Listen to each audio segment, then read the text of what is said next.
বিষ্ণু ইসা ইসলাম বলেন, মান কানা ইউমিনু বিল্লাহ ওয়াল ইয়াউমিল আখির ফালিউকরিম জারাহ, যে আল্লাহ বিশ্বাস করে আর আখিরাতে বিশ্বাস করে সেজন্য প্রতিবেশীর সাথে ভালো আচরণ করে।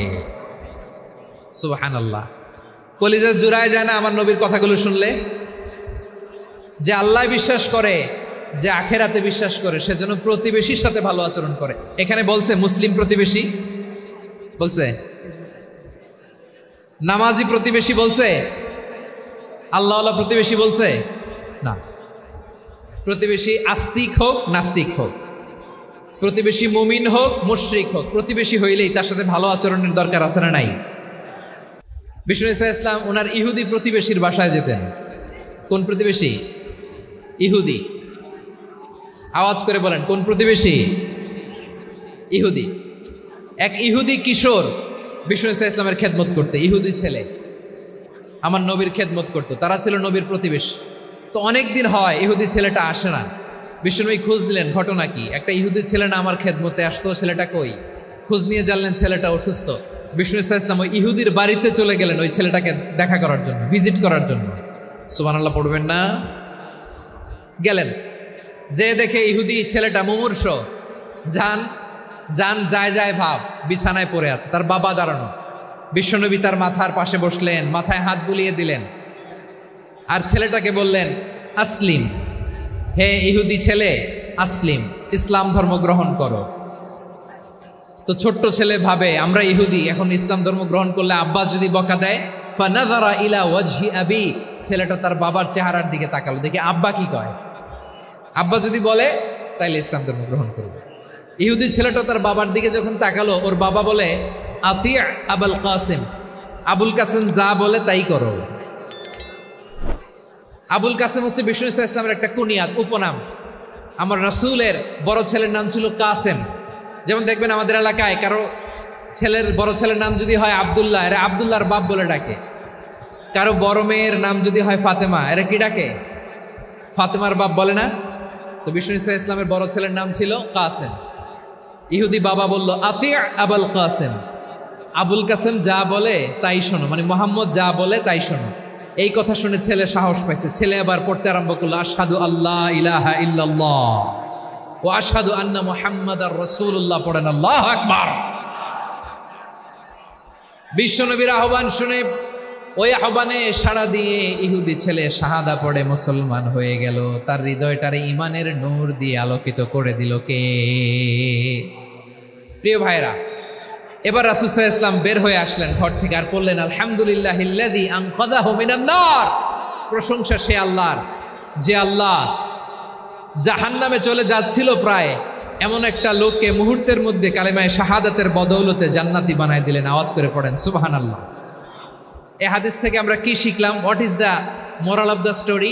এক নম্বর স্টোরি হলো, প্রতিবেশী ইহুদি হোক হিন্দু হোক, যাবেন, সুসম্পর্ক রাখবেন, উপহার দিবেন, বিপদে পাশে দাঁড়াবেন, তাইলেই তো আপনাদের প্রতি, মুসলমানদের প্রতি তারা আকৃষ্ট হবে, ঠিক কিনা বলেন?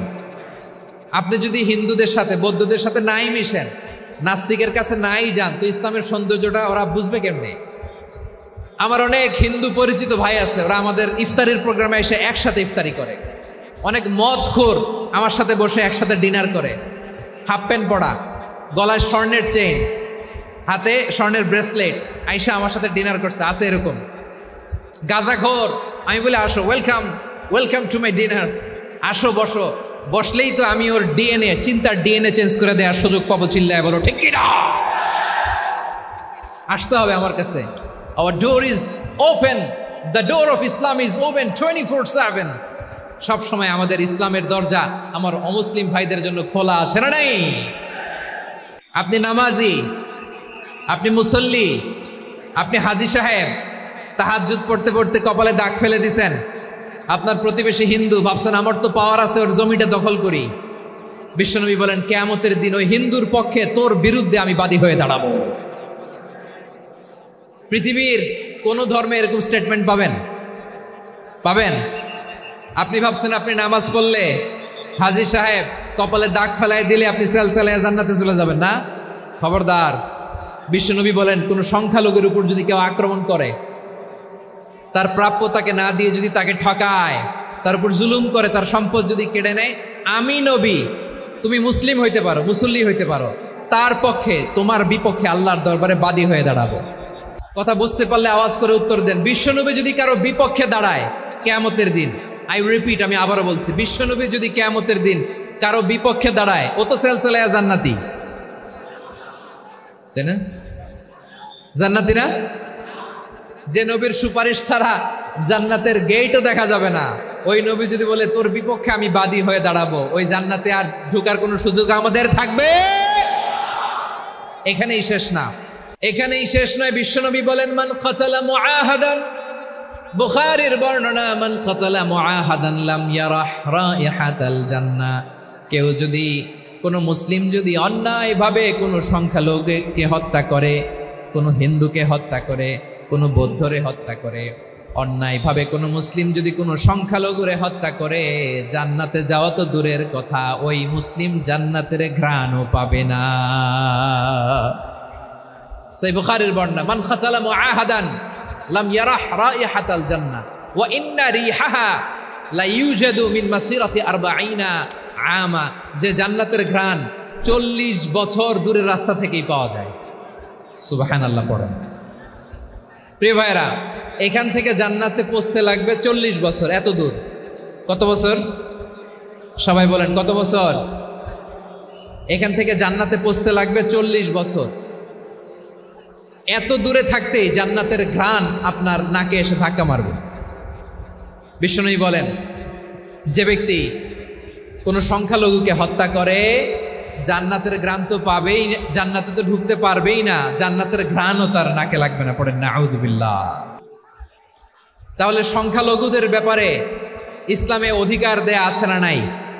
আওয়াজ করে বলেন, আমার সংখ্যালঘু হিন্দু ভাইদের রাইটস, অধিকার আমাদের ইসলামে প্রোটেক্টেড আছে না নাই? এখানেই শেষ না। বিষ্ণু ইসলাম আপনার অমুসলিম প্রতিবেশীর সাথে ভালো আচরণ করতে বলেছে। আল্লাহ রাব্বুল ইজ্জা ওয়াল জালাল তিনি ইরশাদ করছেন, ওয়ালা তাসুবুল্লাযীনা ইয়াদউনা মিন দুনিল্লাহি ফায়াসুবুল্লাহা আদওয়ান বিগাইরি ইলম কাযালিকা যায়্যান্না লিকুল্লি উম্মাতিন আমালাহুম সুম্মা ইলা রাব্বিহিম মারজিউহুম ফায়ুনাব্বিউহুম বিমা কানু ইয়ামালুন।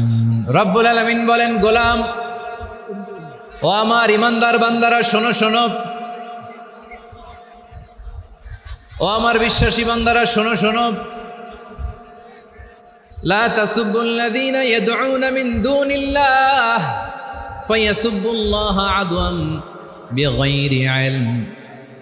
ও আমার বিশ্বাসী বান্দারা, যারা আল্লাহকে ব্যতি রেখে, আল্লাহকে বাদ দিয়ে অন্য উপাস্যকে ডাকে, দেবীর পূজা করে, দেবতাদের পূজা করে, তোমরা খবরদার তাদের গালি দিও না। আওয়াজ করে বলেন, কি দিও না? আল্লাহ বলেন, ও বিশ্বাসীরা শোনো, যারা আল্লাহকে বেছে রেখে দেবীর পূজা করে, অন্য উপাস্যের পূজা করে, তাদেরকে ডাকে, ওই দেবতাদেরকে তোমরা গালি দিও না। যদি ওই দেবতাদেরকে গালি দাও, তাহলে ভুলবশত, শত্রুতাবশত তারা তোমাদের রব আল্লাহকে গালি দেবে, ঠিক কিনা? তোমরা যদি তাদের দেবতাদের গালি দাও, ওরা রেগে তোমার আল্লাহরে গালি দিবে, তাহলে আল্লাহরে গালি খাওয়ানোর কারণ হয়ে গেলাম আমি, ঠিক কিনা বলেন? আমরা দেবতাদের গালি দিলে ওরা আল্লাহকে গালি দিবে। রব্বুল আলামিন বলেন, খবরদার দেবতাদেরকে গালি দিও না, তাহলে ওরা তোমার রব আল্লাহরে গালি দেবে। প্রতিটি জাতির জন্য তাদের কাজকে আমি আল্লাহ সুশোভিত করে রেখেছি, তারা সবাই একদিন আমার কাছেই ফিরে আসবে। এরপর আমি রব্বুল আলামিন তাদের আমলনামা তাদেরকে জানিয়ে দেব। সুবহানাল্লাহ পড়েন। প্রিয় ভাইরা, আল্লাহ তাআলা বলেছেন, খবরদার গালি দিও না। আদেশটা কার? আওয়াজ করে বলেন তো। হিন্দুদের দেবতা দেবদেবীদেরকে গালি দেওয়া যাবে না। আওয়াজ করে বলুন প্রিয় ভাইরা, এই আদেশটা কার? এই আপনাদের গলার আওয়াজ। অন্য ধর্মের দেবতাদেরকে যে গালি দেওয়া যাবে না, এই আদেশটা কার? আরো জোরে বলুন, কার? গালি দিবেন কোন দেবতাকে? দিবেন? যদি দেন তাহলে ওরা আল্লাহরে গালি দিবে, তাহলে আল্লাহরে গালি খাওয়াইলো কে? আপনি। ঠিক কিনা বলেন? আমি আল্লাহকে গালি খাওয়ানোর কারণ হলাম, কারণ আমি যদি গালি না দিতাম ওরা আমার রবকে গালি দিত না। আওয়াজ করে বলেন ঠিক কিনা? তাহলে প্রিয় ভাইয়েরা, ইসলাম আমাদেরকে শিখায়, সূরাতুল আনআমের 108 নম্বর আয়াত থেকে আমরা বুঝলাম কোনো ধর্মকে ছোট করা যাবে না। অন্য ধর্মকে ছোট করা মানে ইসলামকে ছোট করা। অন্য ধর্মের দেবতাকে গালি দেওয়া মানে আল্লাহকে গালি খাওয়ানো। আওয়াজ করে বলেন ঠিক কিনা? খবরদার, এটা করা যাবে না। আর অন্য ধর্মের দেবতাকে যদি আপনি গালি দেন, ওরা ইসলাম থেকে দূরে সরে যাবে। যাও ইসলামের প্রতি আকৃষ্ট হয়েছিল আর কোনোদিন ইসলামের ধারে কাছে আসবে না। আওয়াজ করে বলেন ঠিক কিনা? এজন্য কখনো কোনোদিন অন্য ধর্মের দেবতাদেরকে গালি দেয়া যাবে না। অন্য ধর্মের কোনো দেবতাদেরকে আমরা গালি দিব না, গালি দিব না, বরং ইসলামের beauty, the beauty of Islam, ইসলামের সৌন্দর্যকে আমরা তুলে ধরব। আমরা যদি বিশ্বনবী সাল্লাল্লাহু আলাইহি ওয়াসাল্লামের জীবনের দিকে তাকাই, তাহলে আমি দেখব বিষ্ণু ইসলাম মক্কাতে কিংবা মদিনাতে অন্য ধর্মের লোকদের সাথে খুব পিসফুলি লাইফ লিড করেছেন। হোক মুশরিক, হোক খ্রিস্টান, হোক ইহুদি, বিশ্বনবী সবার সাথে মিলেমিশে ছিলেন। আলহামদুলিল্লাহ বলেন। ইসলাম হচ্ছে পিসফুল রিলিজিয়ান। অন্য ধর্মের প্রতি সহনশীলতার সবক ইসলাম আমাদেরকে দেয়।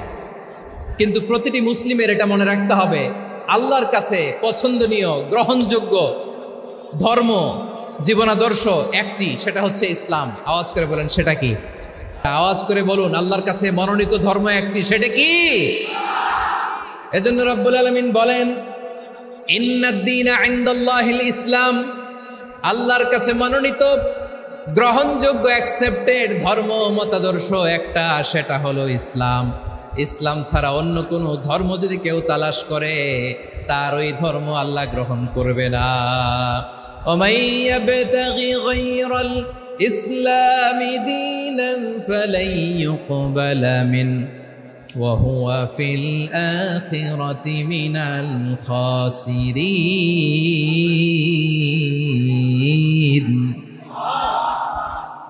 Whoever seek anything except Islam, that won't be accepted from him, and he will be loser in the day of judgment. কিয়ামতের দিন ইসলাম ছাড়া কেউ যদি অন্য কোনো ধর্ম তালাশ করেছে দুনিয়াতে, তার এই মতাদর্শ গ্রহণ করা হবে না, and he will be loser, সে হবে লুজার, ক্ষতিগ্রস্ত, হাই হাই কোম্পানির ম্যানেজার। ওর আমও শেষ, সালাও শেষ। আওয়াজ করে বলেন ঠিক কি না? এজন্য ইসলাম পেয়ে আমরা খুশি না বেজার? প্রত্যেক নামাজ শেষে আমরা আল্লাহরে বলি, আল্লাহ রাদিতু বিল্লাহি রাব্বা ওয়া বিল ইসলামি দীনা ওয়া বি মুহাম্মাদিন নাবিয়ান ওয়া রাসূলা। ও আল্লাহ, তোমারে রব হিসেবে পেয়ে আমরা খুশি। ও আল্লাহ, ইসলামকে ধর্ম হিসেবে পেয়ে আমরা খুশি।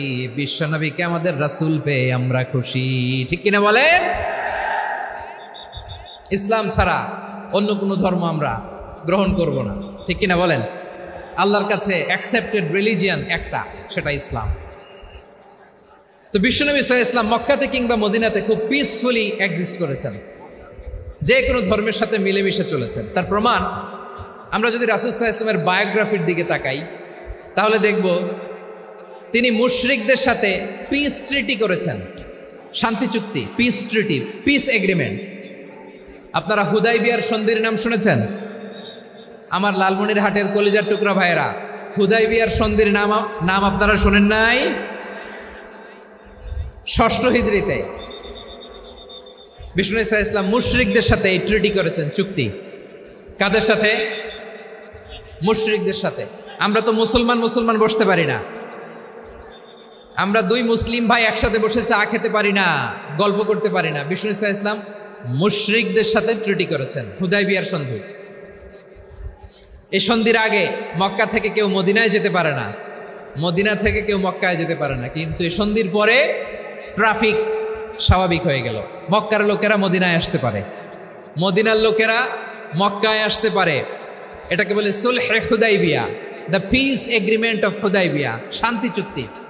আমরা পৃথিবীতে এখন অনেক শান্তি চুক্তির নাম শুনি, এগুলো সব the piece treaty of Hudaibiya থেকে কপি করা। আল্লাহু আকবার।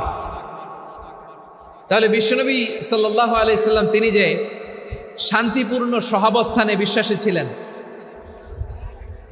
মুসলমানেরা যে অন্য ধর্মের প্রতি সহনশীল, তার প্রমাণ হচ্ছে এই পিস ট্রিটি।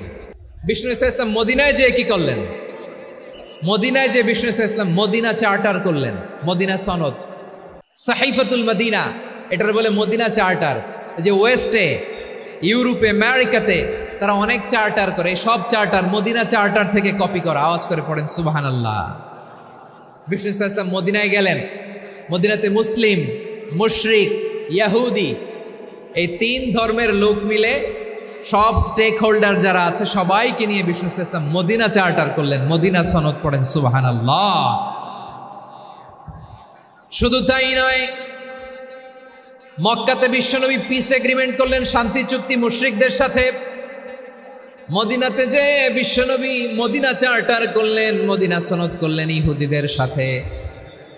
আবার মদিনাতে বিশ্বনবী ইহুদিদের সাথে পিস ডায়ালগ করলেন, ইন্টারফেথ ডায়ালগ করলেন, আন্তধর্মীয় সংলাপ করলেন। যে সংলাপের মূল ভিত্তি ছিল তাওহীদ। মূল ভিত্তি ছিল কি? তাওহীদ। বিশ্বনবী ইহুদিদেরকে ডাকলেন, আহ্বান করলেন, কুল ইয়া আহলাল কিতাবি তাআলাউ ইলা কালিমাতিন সাওয়াইন বাইনানা ওয়া বাইনাকুম আল্লা না'বুদা ইল্লাল্লাহ ওয়া লা নুশরিকা বিহি শাইআন ওয়া লা ইয়াত্তাখিযা বা'দুনা বা'দান আরবাবাম মিন দুনিল্লাহ فإن تولوا فقولوا اشهدوا بأننا مسلمون। সুবহানাল্লাহ পড়েন। বিশ্বনবী মদিনার ইহুদিদের ডেকে বললেন, ও ইহুদিরা শোনো শোনো, আসো এমন একটা আদর্শের প্রশ্নে আমরা একত্রিত হই যে আদর্শের প্রচার তোমাদের নবীরাও করেছে, আমিও করি। যে আদর্শের কথা তোমাদের পবিত্র ধর্মগ্রন্থগুলোতে আছে, আমার কোরআনেও আছে, সেটা হলো তাওহীদ। আমরা এক আল্লাহ ছাড়া কারো ইবাদত করব না, আল্লাহর সাথে কাউরে শরীক করব না, আল্লাহ ছাড়া কাউরে রব মানব না। পড়েন সুবহানাল্লাহ। মদিনাতে যে তিনি মদিনা চার্টার করলেন, মদিনা সনদ, পিস ডায়ালগ করলেন, শান্তির সংলাপ, ইন্টারফেথ ডায়ালগ করলেন, আন্তধর্মীয় সংলাপ, যার ভিত্তি ছিল তাওহীদ। সুবহানাল্লাহ পড়েন। তাহলে অন্য ধর্মের প্রতি সব সময় ইসলাম সহনশীল, টলারেন্স। যদি আপনি দেখতে চান ইসলামের নবী বিশ্ব নবীর দিকে তাকান, ঠিক কিনা বলেন? আমরা তো সংখ্যালঘুদের রাইটস প্রোটেক্ট করার জন্য কত আইন বানাই, কত বৈঠক করি, কত সংবাদ সম্মেলন করি।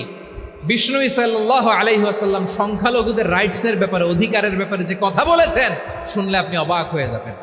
বিশ্বনবী বলেন, আলা মান যালামা মুআহাদান আও ইনতাকাসাহু আও কাল্লাফাহু ফাওকা তাআতিহি আও কাল্লাফাহু ফাওকা তাকাতিহি আও আখাযা মিনহু শাইআন বিগাইরি তিবি নাফসিন ওয়া আনা হাজিজুহু ইয়াউমাল কিয়ামা। খবরদার, জেনে রাখো, কেউ যদি কোনো সংখ্যালঘুর উপরে অত্যাচার করে, কোনো সংখ্যালঘুর প্রাপ্য থেকে যদি কেউ কাউকে ঠকায়, সংখ্যালঘুর উপর যদি কেউ কষ্ট দেয়, কোনো সংখ্যালঘুর সম্পদ যদি কেউ জোর করে কেড়ে নেয়, আমি কিয়ামতের দিন বিশ্বনবী ওই সংখ্যালঘুর পক্ষে আর ওই মুসলমানদের বিপক্ষে বাদী হয়ে দাঁড়াবো।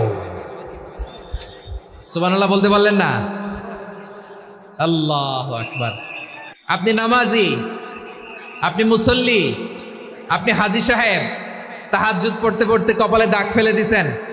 আপনার প্রতিবেশী হিন্দু, ভাবছেন আমার তো পাওয়ার আছে, ওর জমিটা দখল করি। বিশ্বনবী বলেন, কিয়ামতের দিন ওই হিন্দুর পক্ষে তোর বিরুদ্ধে আমি বাদী হয়ে দাঁড়াবো। পৃথিবীর কোন ধর্মে এরকম স্টেটমেন্ট পাবেন? পাবেন? আপনি ভাবছেন আপনি নামাজ পড়লে হাজী সাহেব কপালে দাগ ফেলায় দিলে আপনি সেলসালায় জান্নাতে চলে যাবেন না? খবরদার। বিশ্বনবী বলেন, কোন সংখ্যালঘুর উপর যদি কেউ আক্রমণ করে, তার প্রাপ্য তাকে না দিয়ে যদি তাকে ঠকায়, তার উপর জুলুম করে, তার সম্পদ যদি কেড়ে নেয়, আমি নবী, তুমি মুসলিম হইতে পারো, মুসল্লি হইতে পারো, তার পক্ষে তোমার বিপক্ষে আল্লাহর দরবারে বাদী হয়ে দাঁড়াবো। কথা বুঝতে পারলে আওয়াজ করে উত্তর দেন। বিশ্বনবী যদি কারো বিপক্ষে দাঁড়ায় কিয়ামতের দিন, আই রিপিট, আমি আবারও বলছি, বিশ্বনবী যদি কিয়ামতের দিন কারো বিপক্ষে দাঁড়ায়, ও তো সেলসালায়া জান্নাতি, তাই না? জান্নাতি না? যে নবীর সুপারিশ ছাড়া জান্নাতের গেটও দেখা যাবে না, ওই নবী যদি বলে তোর বিপক্ষে আমি বাদী হয়ে দাঁড়াবো, ওই জান্নাতে আর ঢোকার কোনো সুযোগ আমাদের থাকবে? এখানেই শেষ না, এখানেই শেষ নয়। বিশ্বনবী বলেন মান কাতালা মুআহাদান, বুখারীর বর্ণনা, মান কাতালা মুআহাদান লাম ইয়ারাহ রাইহাতাল জান্নাহ। কেউ যদি, কোনো মুসলিম যদি অন্যায়ভাবে কোনো সংখ্যালঘুকে হত্যা করে, কোনো হিন্দুকে হত্যা করে, কোনো বৌদ্ধরে হত্যা করে, অন্যায়ভাবে কোনো মুসলিম যদি কোনো সংখ্যালঘুরে হত্যা করে, জান্নাতে যাওয়া তো দূরের কথা, ওই মুসলিম জান্নাতের ঘ্রাণও পাবে না। সেই বুখারীর বর্ণনা, মান কাতালা মুআহাদান লাম ইয়ারাহ রাইহাতাল জান্নাহ ওয়া ইন্না রিহাহা লা ইউজাদু মিন মাসিরাতি 40 আমা। যে জান্নাতের ঘ্রাণ 40 বছর দূরের রাস্তা থেকেই পাওয়া যায়। সুবহানাল্লাহ পড়েন। প্রিয় ভাইরা, এখান থেকে জান্নাতে পৌঁছতে লাগবে 40 বছর। এত দূর, কত বছর? সবাই বলেন কত বছর? এখান থেকে জান্নাতে পৌঁছতে লাগবে 40 বছর। এত দূরে থাকতেই জান্নাতের ঘ্রাণ আপনার নাকে এসে ধাক্কা মারবে। বিশ্বনবী বলেন, যে ব্যক্তি কোনো সংখ্যালঘুকে হত্যা করে, জান্নাতের ঘ্রাণ তো পাবেই, জান্নাতে তো ঢুকতে পারবেই না, জান্নাতের ঘ্রাণও তার নাকে লাগবে না। পড়েন নাউযুবিল্লাহ। তাহলে সংখ্যালঘুদের ব্যাপারে ইসলামে অধিকার দেয়া আছে না নাই? আওয়াজ করে বলেন, আমার সংখ্যালঘু হিন্দু ভাইদের রাইটস, অধিকার আমাদের ইসলামে প্রোটেক্টেড আছে না নাই? এখানেই শেষ না। বিষ্ণু ইসলাম আপনার অমুসলিম প্রতিবেশীর সাথে ভালো আচরণ করতে বলেছে। আমাদের হয় না, এটা মুসলিম পাড়া, ওটা বৌদ্ধ পাড়া, হয় না? অনেক সময় হয় না, এটা আমাদের মুসলিম পাড়া, ওইটা হিন্দু পাড়া, এরকম আছে না নাই? লালমনিরহাটে নাই না? আছে? হিন্দু যদি আপনার প্রতিবেশী হয় কি করবেন? ওরা কষ্ট দিবেন নাকি? কেন? ও তো হিন্দু, ও তো আমার আল্লাহরে ডাকে না, ওরা কষ্ট দিলে জায়েজ হবে না? খবরদার। বিষ্ণু ইসলাম বলেন, মান কানা ইউমিনু বিল্লাহ ওয়াল ইয়াউমিল আখির ফালিউকরিম জারাহ। যে আল্লাহ বিশ্বাস করে আর আখিরাতে বিশ্বাস করে, সেজন্য প্রতিবেশীর সাথে ভালো আচরণ করে। সুবহানাল্লাহ। কলিজা জুড়ায় যায় না আমার নবীর কথাগুলো শুনলে? যে আল্লাহ বিশ্বাস করে, যে আখিরাতে বিশ্বাস করে, সেজন্য প্রতিবেশীর সাথে ভালো আচরণ করে। এখানে বলছে মুসলিম প্রতিবেশী বলছে, নামাজি প্রতিবেশী বলছে, আল্লাহওয়ালা প্রতিবেশী বলছে না।